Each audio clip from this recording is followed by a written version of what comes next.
everybody, Mark from the Swift Bros Gear Channel. It's good to be with you today. Hope everybody out there is doing well.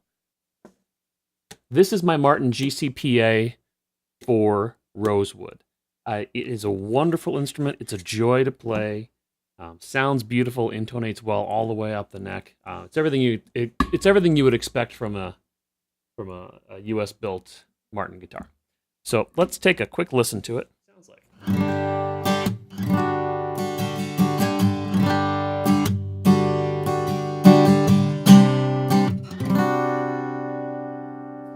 Sounds really, really nice, right? Love to play it. Sounds great.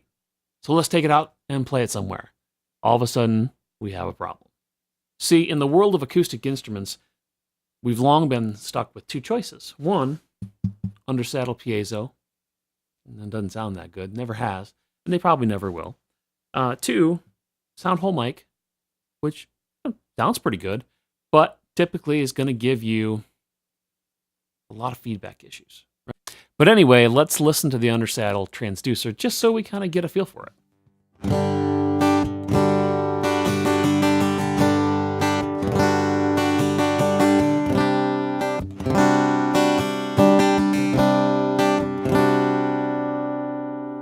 Yeah, doesn't sound that good, right? Okay, so gigantic difference in the way they sound, right? Transducer has that typical piezo quack to it. Just doesn't actually sound like an acoustic guitar. It sounds like something that might be sort of close to an acoustic guitar, but not actually an acoustic guitar. So how do we deal with that? For the longest of time, most of us have just kind of accepted it, plugged in, gone through the piezo, thrown a bunch of reverb on it, and said, well, that's all we've got as a choice. A few years back, Fishman came up with something called the Aura Spectrum. And that kind of changed the way we looked at live recording, because all of a sudden you could mix in this image, which was actually an impulse response, and blend it in with the sound of your undersaddle transducer and get something that sounded a whole lot closer to an actual acoustic guitar. Interestingly enough, that whole concept of the Fishman Aura really just being kind of an impulse response. We can do impulse responses in the Line 6 Helix. Most of us think of them as just replacements for the stock speaker cabs if you're not a fan of them. But they are so much more. So I've built a preset here, and we're going to take a look at it, that uses acoustic impulse responses. I happen to get mine from 3 Sigma Audio. I'll put a link to that down below. The ones that I have are based on a Martin, not this exact one, but I'll show you how I've been blending them in. So let's start to take a look at that. Okay, so here's the preset I've created. It's kind of my take on a wet, dry, wet type situation, where the dry, which is this one right here, is just the piezo that comes in straight from the guitar. And the wet are these impulse responses, which if you look, are actually, again, they're Martin guitar, Martin, I believe, D45 impulse responses, as opposed to speaker cabs. So let's take a look at it. I've got two separate volumes set up here. This is the volume or the expression pedal that's built into the Helix. This is an external one. And right now I've got that turned all the way down. So if I were to quickly strum here, you should just hear... Yep. You should just hear good old-fashioned piezo quack. Now, let's use this the way I kind of intended it to. And turn up our impulse response, wet, dry sort of situation, and take a listen to it now.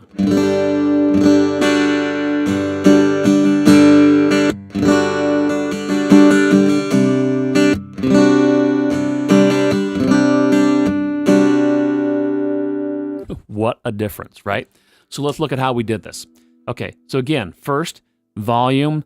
This is, again, external expression pedal I've got connected in there. I do have an option here. This is set as a limiter, not as a compressor. If I'm really digging in and hitting heavy, sometimes the impulse responses can get a little bit boomy.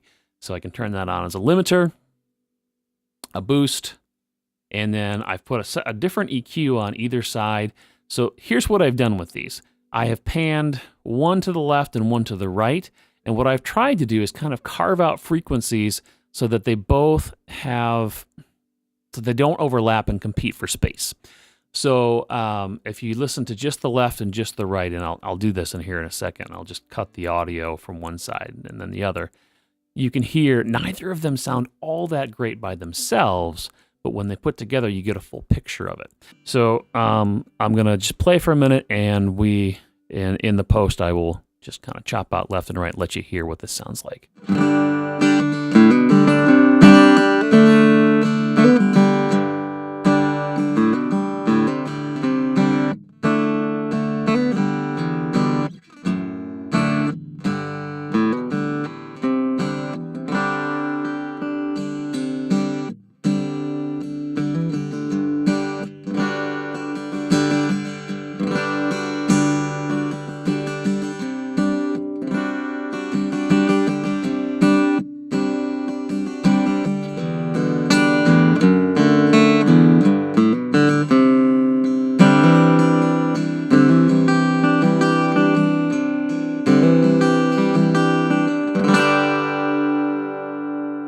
All right. So using the Studio 2 Pre on all of this, I've actually got 3 incidences of it together. So my split goes here. Here's my first IR. And what I want you to notice about how I use these IRs, it's very different than using them as a speaker cab. So when you throw a speaker cab IR in here, you're going to have the mix at 100% because you want it to sound exactly like that speaker. When you're using an impulse response for an instrument, you're going to turn that mix down because you want more of a blend.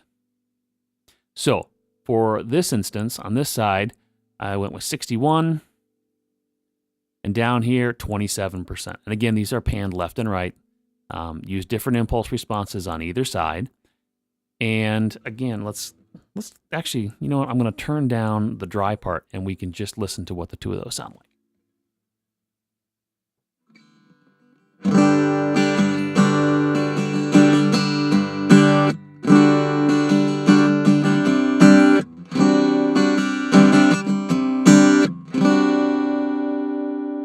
Right? And that actually sounds pretty good. A little bit thin, and I did that on purpose because the impulse responses, again, they can get a little bit boomy towards the low end. And that's actually why I came up with the wet-dry idea here. Because the impulse responses get a little bit boomy, and because this guitar can be a little bit, well, like most Martins, it's got a decent amount of low end in it, as compared to, say, a Breedlove or a Taylor, where they're more upper mid-heavy, right? I needed to fill some of that back in, but in a way that I could actually dig in and strum without it getting bassy. So let's mix back in some of our dry signal from the piezo. And here we go.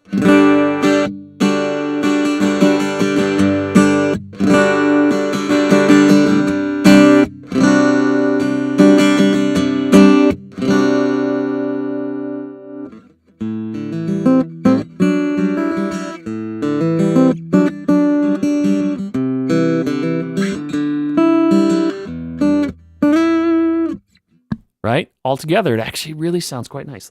So, all right, so this preset is actually up on my website. It's swiftbrosgear.com. I will put a link to that below. Preset is free. The one thing that you will have to watch again is take a look at the settings that I have put on each one of these IRs, because you will kind of need to recreate some of that. Again, the mix is what on the IR is what matters so much, and it's so different than using just a speaker cab IR. The IR, I don't believe, will load with those settings in it. You'd have to load the IR and copy those settings. I could be wrong on that, though. Okay, so there's modulation and delay and reverb on each one of those. And those can, if you were to download the preset, you can tweak those however you wanted to. Those are just what sounded good to me. All right, so that's it. As I said before, the preset is actually available for download on my website, swiftbrosgear.com. I will put a link to that below. It's free. There is a PayPal donate button if you feel like you want to support what's going on here at the Swift Bros Gear channel. But you know what? I'm not going to charge you guys for anything. If you feel like you want to throw a few bucks my way, I'd appreciate it. If not, hey, just, like and subscribe to the page. like and subscribe to the channel. Like the video, subscribe to the channel. Whatever the correct way to say all of that is, just imagine I said it correctly. But until next week, hope you guys are doing well. And as always, play what you love and love what you play.